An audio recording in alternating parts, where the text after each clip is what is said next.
What if I told you that Rome's greatest weapon was not the sword or the shield, but sleep? We are used to seeing legionnaires as iron soldiers, marching tirelessly across continents. But their strength was based not only on discipline and weapons. Rome's true power lay in its ability to recover, even in sleep. Each legionary camp was arranged like a miniature city, straight streets, guard posts, a strict distribution of tents, and silence, as if before a storm. Soldiers slept on a schedule, in identical conditions, under leather shelters that protected them from wind and rain. Even rest was subject to strategy for the Romans. Sleep was not a weakness, but part of the military machine.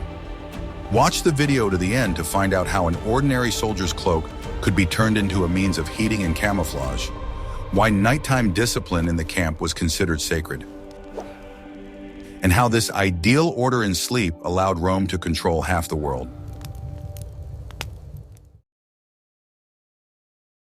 What I am about to show you turns our entire understanding of the Roman military machine upside down. We are used to thinking that legionnaires were forged from iron and endurance, capable of going without sleep for days on end. But the truth is much more interesting and pragmatic. Roman commanders such as Caesar and Trajan understood a fundamental truth.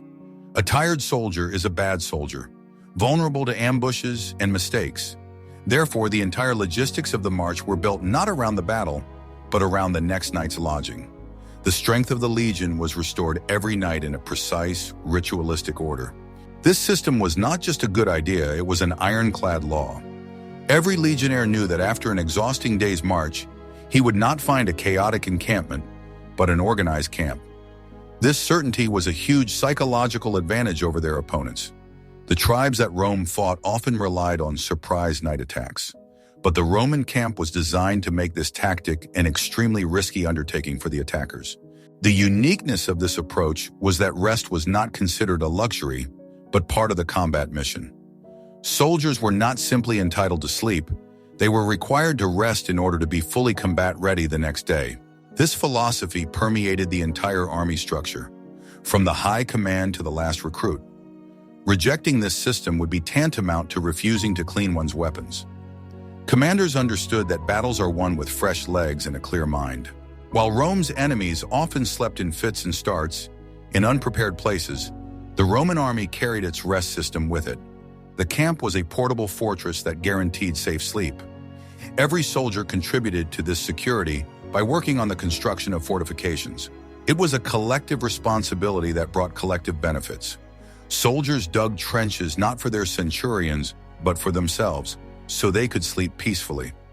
Roman soldiers were professionals, and their professionalism was measured not only by their skill with a sword, but also by their discipline. Discipline required restoration. Therefore, nighttime sleep was as regulated a process as marching. There was a strict curfew, clear guard changes, and a clear understanding of the importance of silence in the camp. Violations of this order were severely punished, as they jeopardized the combat readiness of the entire unit. Let's look at it from another angle. An army that does not sleep cannot fight for long. The Romans planned their campaigns years in advance. They could not afford to burn out in the first skirmish. Systematic rest was an investment in the long-term endurance of the legions. It was this endurance, and not just tactical genius, that allowed them to conquer vast territories. They simply outlasted their enemies, who wore themselves out sooner. This philosophy was perfected to the point of automatism. Soldiers were so accustomed to this cycle of march, camp, sleep that they could perform it under any conditions. Whether it was raining in Britain or the sun was beating down in Syria, the ritual remained the same. This predictability reduced stress and gave the soldiers psychological stability. They knew that in the chaos of war, there was an island of order, their night camp. In essence, the Roman army was the first to understand the importance of the psychophysical recovery of personnel. This was not humanism in the modern sense, but a cold and pragmatic calculation. The effectiveness of a soldier was a resource that needed to be preserved and replenished. Every hour of sleep was as much a contribution to victory as every sharpened sword. The enemy may have outnumbered them, but the Romans surpassed them in the organization of rest. Modern armies pay great attention to sleep and wake cycles, but the Romans discovered this principle 2,000 years ago. They intuitively or empirically understood what science has now proven. A rested brain makes better decisions, and a rested body reacts faster. Every legionnaire who fell asleep in his tent was part of this recovery system. The Roman approach to rest was as revolutionary as their combat tactics. It was a system that ensured recovery on an industrial scale. What do you think was more important for a soldier? A strong shield or a guaranteed 8 hours of sleep? Share your opinion in the comments, and be sure to subscribe to the channel so you don't miss our next studies. Are you ready to learn the truth about how the Romans built a fortress in just 3 hours? Every time the Roman army stopped for the night, even for just one night, it erected a fully fortified camp known as a castrum. This was not improvisation, it was standard operating procedure. Whether they were in peaceful Gaul or hostile Parthia, the ritual was the same. The soldiers did not eat or sleep until the camp was fully secured. This rule was carved into the very heart of Roman military doctrine. The process began while still on the march. Scouts and special engineers called grammatici were sent ahead. They chose a suitable location for the camp, usually on high ground and near a water source. Using a special tool, a gramma, they marked out a perfect rectangle on the ground. They determined the location of the main streets, the praetorium for the commander, and the places for each cohort and centuria. By the time the main army arrived, the camp plan was already ready. As soon as the legions arrived at the site, work began. The soldiers were divided into two groups. One part, fully armed, stood in combat formation, ready to repel any sudden attack. The other part, putting aside their shields but leaving their swords on their belts, took up shovels, pickaxes, and axes. These tools, known as delabra, were as much a part of their equipment as their weapons. The work proceeded with incredible speed and coordination. First, the soldiers dug a trench, or fossa. The depth and width of the trench could vary depending on the perceived threat, but it was always impressive. The earth from the trench was not simply thrown away, but carefully laid on the inside, forming a rampart or agger. This rampart was a serious obstacle in itself. The soldiers worked in sections, with each centuria responsible for its own section, which created an element of competition. A palisade of alum was erected on top of the earthen rampart. Each legionnaire carried 2 or 3 pointed stakes, sudes. These stakes were quickly driven into the ground, intertwined, and formed a solid, impenetrable wall. As a result, in just a few hours, a fortress protected by a moat, a rampart, and a palisade would spring up out of nowhere. It was practically impossible to overcome such defenses on the fly. Inside the camp was a model of order. It was divided into quarters by 2 main streets, Via Principalis and Via Praetoria. Each unit knew its exact location.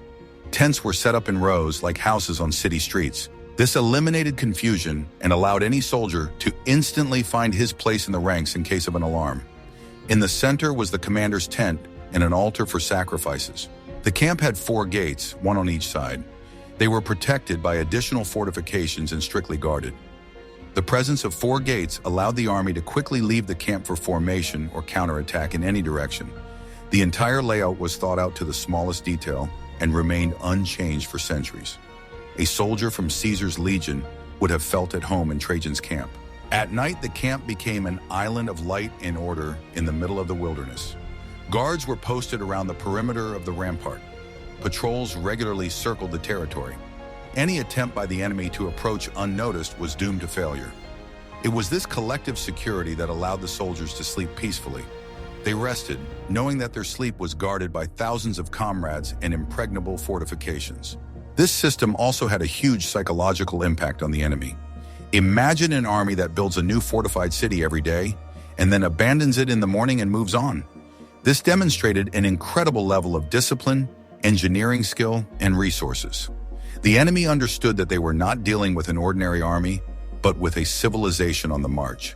Thus, the castrum was not just a place to sleep, but a microcosm of Rome that could be transported anywhere in the world. It was a symbol of order, discipline, and security. But what happened inside those walls? How did the simplest soldier live and sleep? What you will learn in the next chapter will forever change your perception of soldierly friendship, because 8 of them slept in a tiny tent. I will reveal the most closely guarded secret of the Roman barracks, the secret of the 8 comrades. Inside the mighty walls of the camp, life was divided into tiny cells. The basis of the Roman army was not the centuria or the legion, but the contubernium. It was a group of 8 men who lived, ate, fought, and, most importantly, slept together. These 8 soldiers shared one tent, one mule to carry it, and one pot for cooking. They were closer than brothers, bound together by their shared daily life.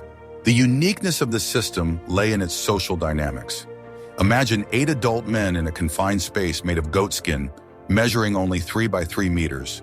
Every evening they returned to this shared home. There was no room for personal space or privacy. This required an incredible level of discipline and tolerance towards each other. The soldiers had to agree on who would cook, who would clean the equipment, and who would look after the mule. The contubernium tent was the center of their universe on the march. It was called a papilio, meaning butterfly, possibly because of the shape of its entrance. It consisted of several pieces of tanned leather, usually goat or calf, sewn together. The leather was durable, waterproof, and relatively light. The entire structure weighed about 20 kilograms and was supported by a central pole and corner posts. The interior of the tent was cramped. Soldiers slept on the ground, laying their cloaks or straw and leaves they had brought with them under themselves.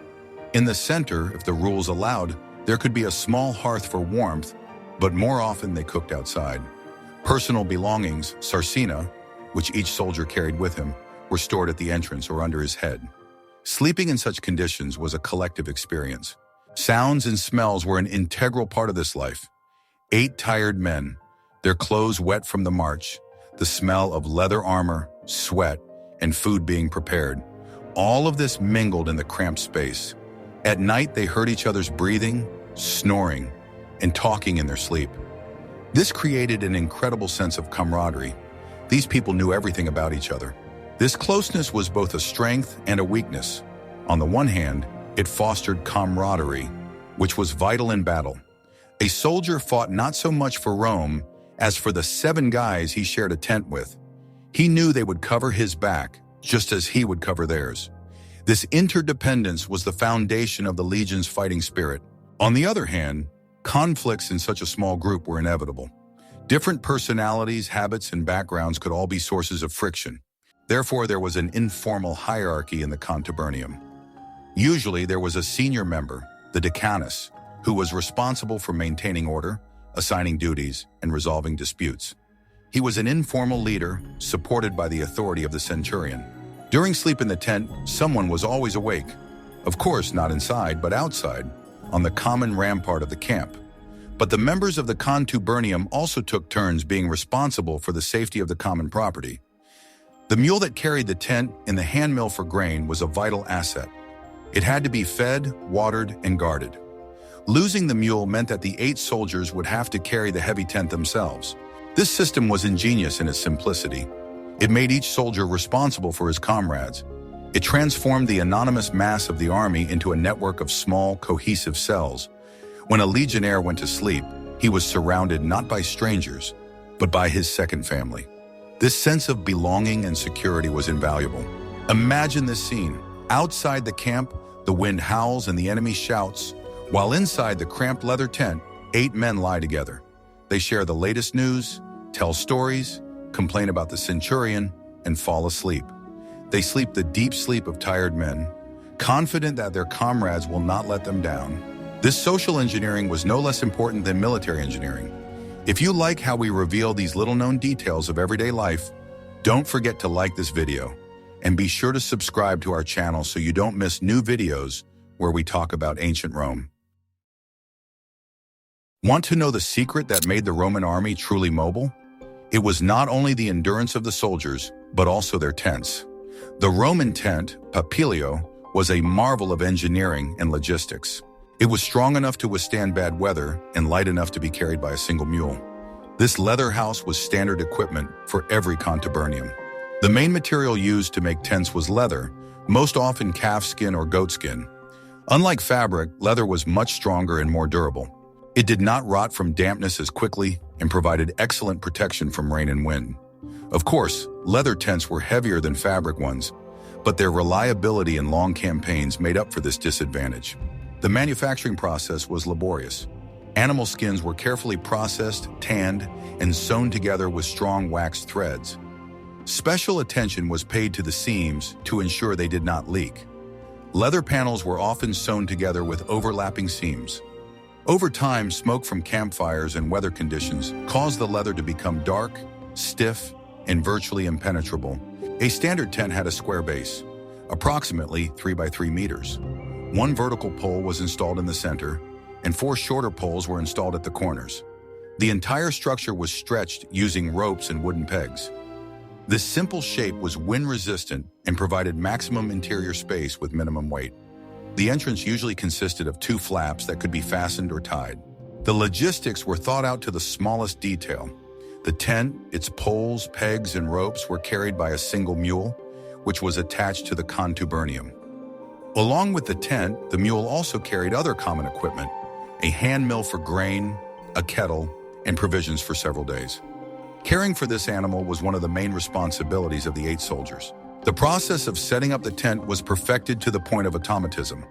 As soon as the camp was marked out, the soldiers brought the mule to its place, unloaded it, and in a matter of minutes erected their leather home. Everyone knew their task. One held the pole, 2 stretched the canvas, and the rest drove in the stakes. This coordination allowed thousands of soldiers to set up their living quarters incredibly quickly. The interior of the tent was ascetic but functional. There was no floor as such. The soldiers slept directly on the ground. In cold regions, such as Germany or Britain, they insulated the floor. Soldiers gathered straw, dry leaves, ferns, or fir branches, and made a thick bedding. This bedding not only kept them warm, but also protected them from moisture coming from the ground. Sleeping in such a tent was a unique experience. The leather did not allow water or air to pass through.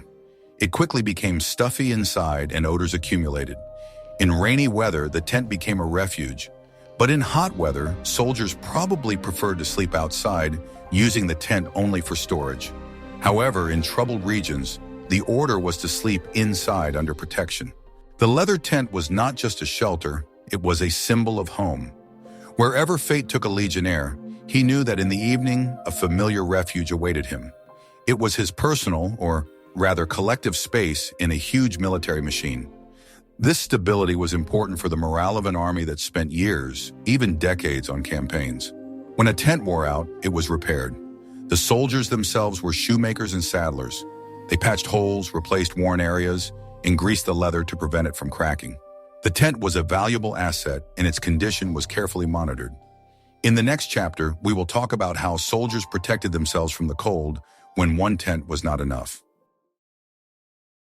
Roman soldiers on the march were versatile, and their clothing was no exception. One of the most important pieces of equipment was the cloak. It protected against rain and wind during the day and turned into a warm blanket at night.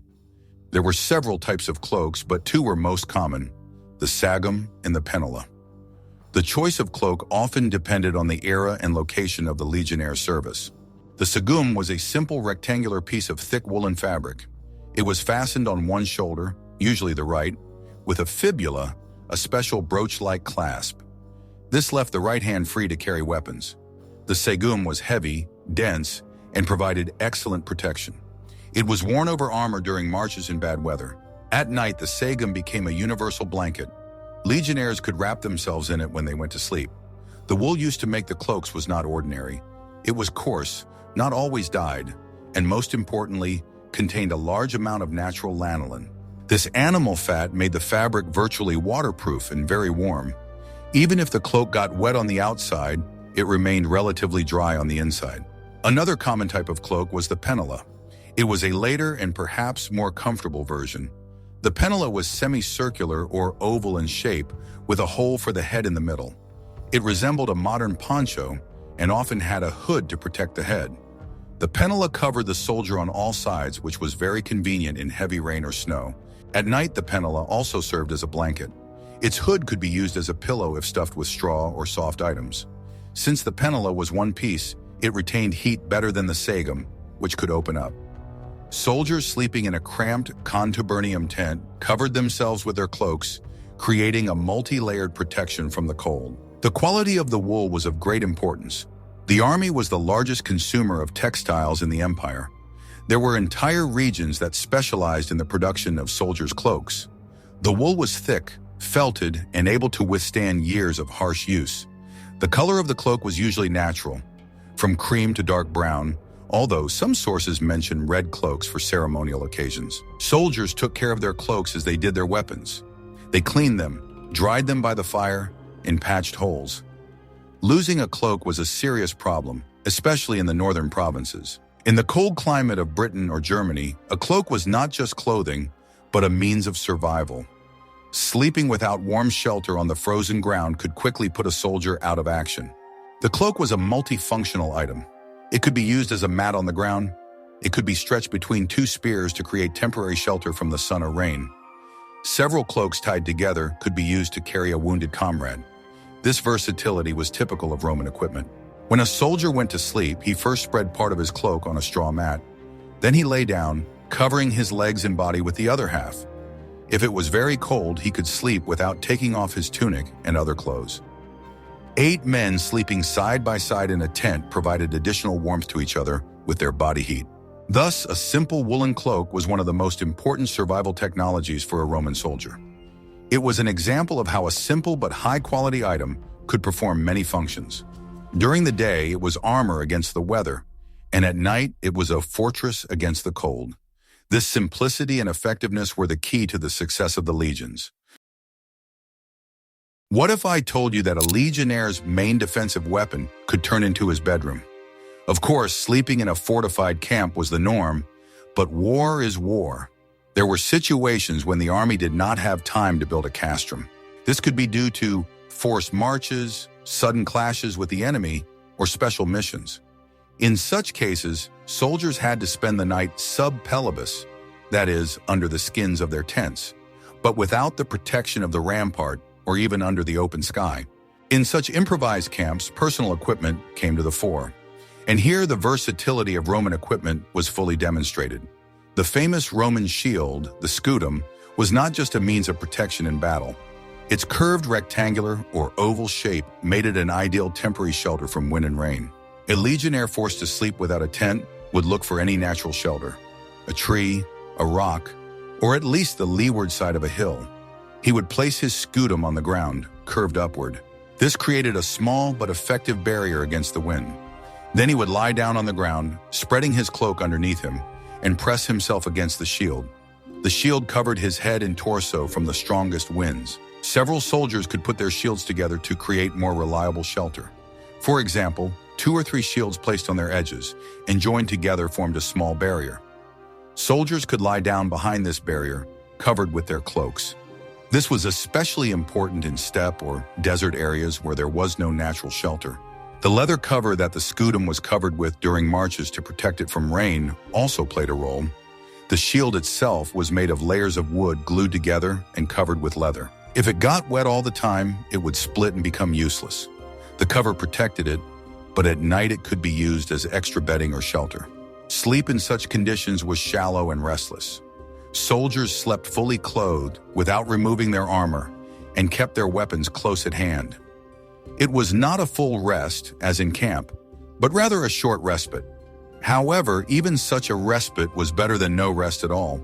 Using a shield to protect against the elements was a simple but effective soldier's life hack. Of course, this was an extreme case. Any centurion preferred his men to sleep in the safety of the camp.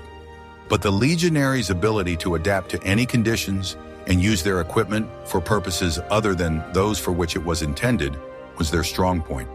They were survival professionals. The shield that saved them from swords during the day saved them from the cold at night. This method was especially important for light units, auxiliaries, or cavalry. They were more mobile than the legions and often operated away from the main forces. They might not have had the time or opportunity to build a proper camp. Therefore, sleeping under the cover of a shield and cloak was more common for them. Imagine a group of Roman scouts somewhere in the forests of Germany. They cannot light a fire for fear of giving themselves away. They cannot pitch tents. They simply lie down on the ground, huddling together for warmth and shielding themselves from the icy wind with their shields. This image vividly demonstrates the harshness of military life. How effective do you think such sleep could be? In the next chapter, we will talk about what else, besides cloaks and shields, helps soldiers keep warm and regain their strength before bedtime. Fires and hot food. Sleeping on an empty stomach is bad sleep. The Roman command understood this perfectly well.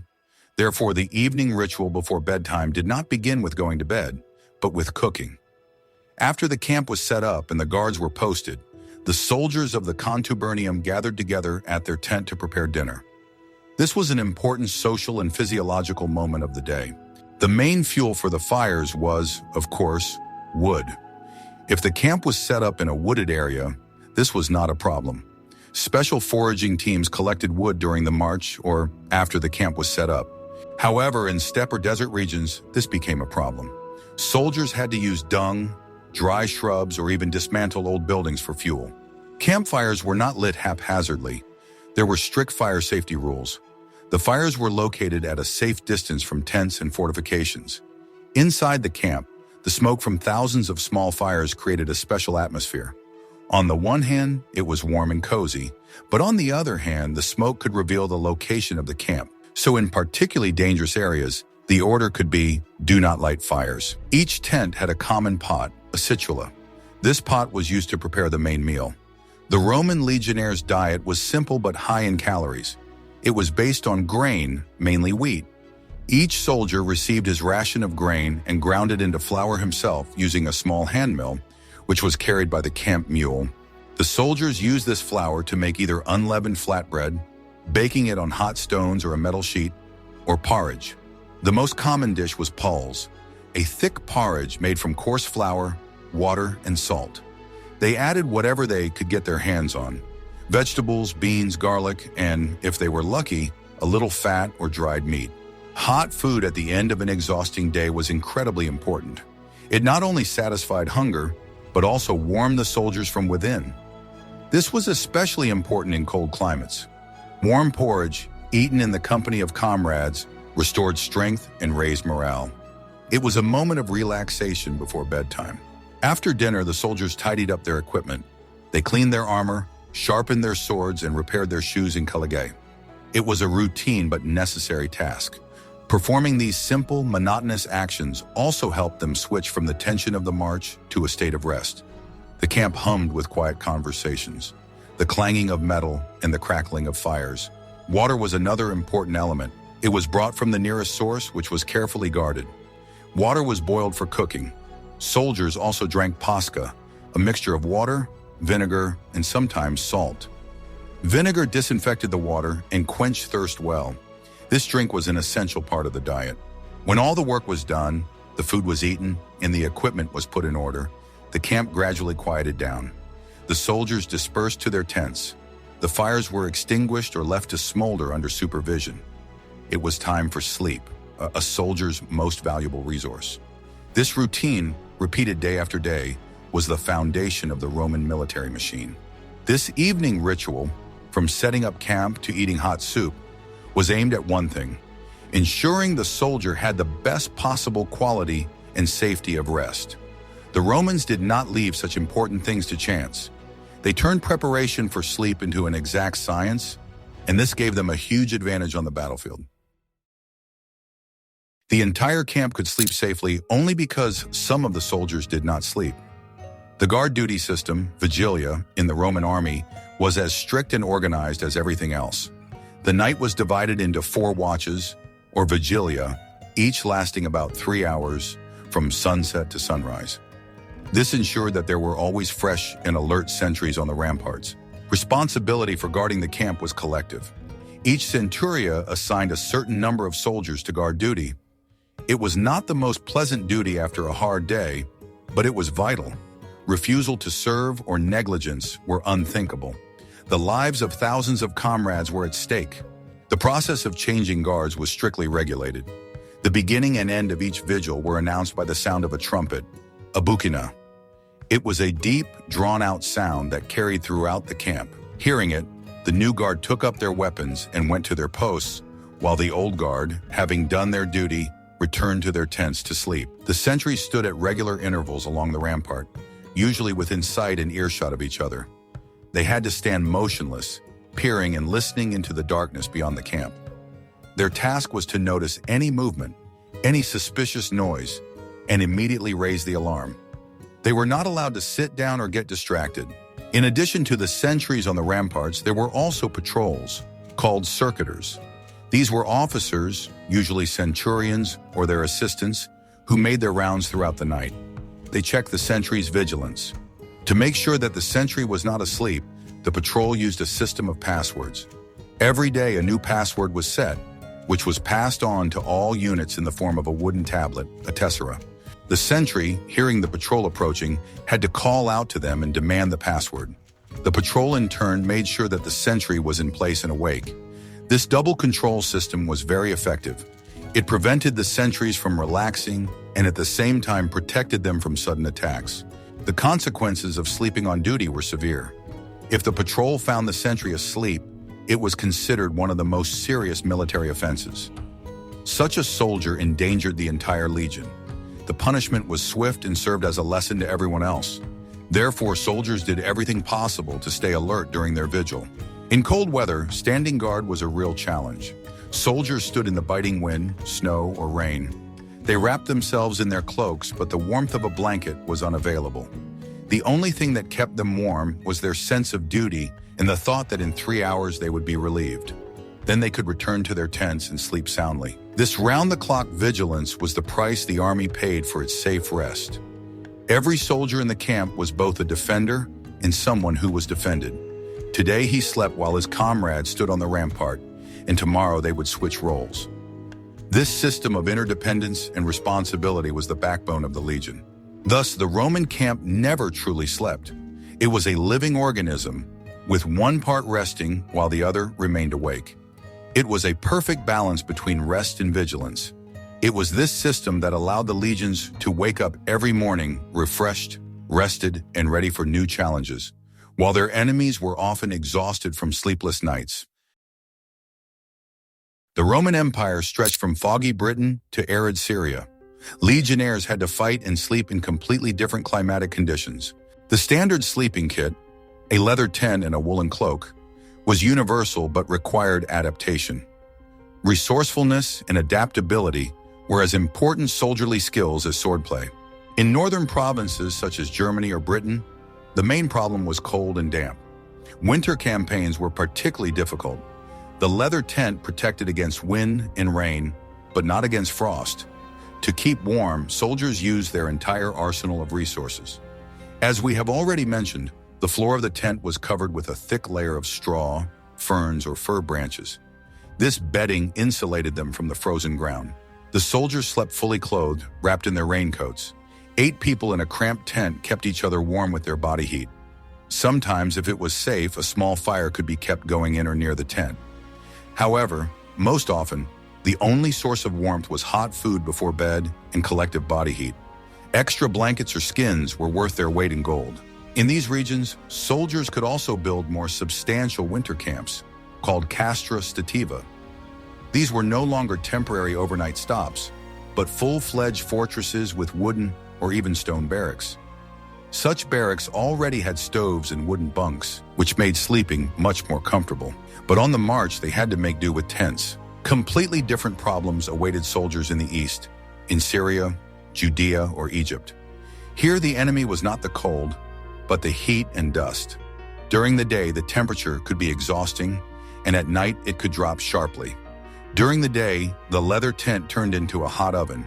Therefore, soldiers often pitched tents but slept next to them in the open air, using the tent only as a storage place for their belongings.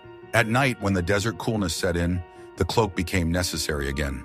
A hooded pinula was especially useful, as it protected the head not only from the cold, but also from the ubiquitous dust and sand carried by the wind. The problem with firewood was even more acute here, so hot food could be a luxury. Water was the most valuable commodity in desert areas. The evening ritual was not so much about warming up as it was about getting one's share of water. Sleep was restless due to the risk of dehydration and night attacks by mobile enemies such as Parthian horsemen. Camps here were built just as carefully, but the emphasis was on protection from sudden cavalry attacks. In mountainous regions such as the Alps or the Balkans, soldiers had to sleep on rocky, uneven ground. It was difficult to find a flat area for a camp. Soldiers had to level the ground for their tents and remove stones. Sleeping on stones was hard, and a thick bed of branches was not a luxury, but a necessity. Regardless of the climate, the Roman system worked. It was flexible enough to adapt and at the same time strict enough to maintain order. A soldier who knew how to organize his sleep in the snows of Germany could do so just as effectively in the sands of Syria. He used the same basic principles: collective security, warm shelter, and hot food. This ability to adapt was the secret to the legion's endurance. The empire was built not only with swords, but also with shovels, needles, and woolen cloaks. Every legionnaire who fell asleep in extreme conditions was living proof of this incredible adaptability. The Roman camp was not just a physical shelter, it was a powerful psychological tool. Its influence on the morale of the legionaries and their opponents was enormous. Every detail of camp life, from the evening bugle call to the morning roll call, worked to strengthen the Roman soldier's confidence in himself and his army. For a legionnaire, the camp was synonymous with home.